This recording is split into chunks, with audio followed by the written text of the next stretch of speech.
Hello everyone, this is part 2 of my mission in Bicol. So, meron na kaming ibang place. And papakita ko din po na we prepare also food for them. I also wanted to mention that kind people na nag-send ng money to seed a faith sa mga kabataan, to feed them. Glory to God talaga sa buhay niya.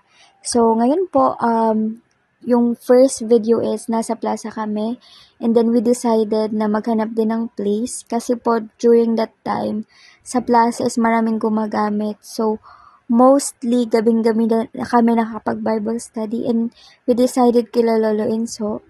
Grabe guys, yung mga kabataan na pumupunta doon, even sobrang liit lang ng place namin, pero grabe pagdating sa worship, ramdam mo talaga yung presence ng Lord. Even yung mga fire ng mga kabataan, the Holy Spirit moved in their life and activated all the gifts. And kung makita natin dyan guys, ang dami namin sa labag. Although nasa labag kami guys, medyo malamig. But grabe yung faith ng mga bata na to. I'm really proud of them.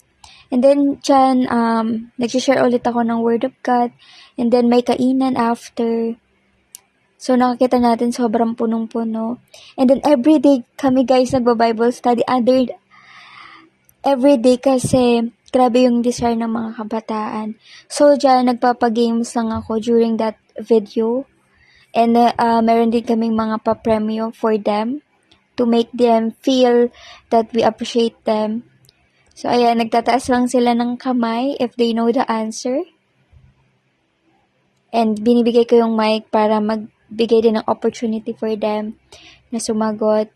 Ito naman guys, every time we worship, tingnan nyo naman po, sobrang sikip na pinapauna lang din namin yung mga little kids para lang din makapag-worship. Ayan, nagpapagames pa ako nyan guys. And ayan, every time we worship, I want them na erase din nila yung kanilang hands. See you on part 2 guys. I'm so sorry, na-cut ulit. Bye-bye!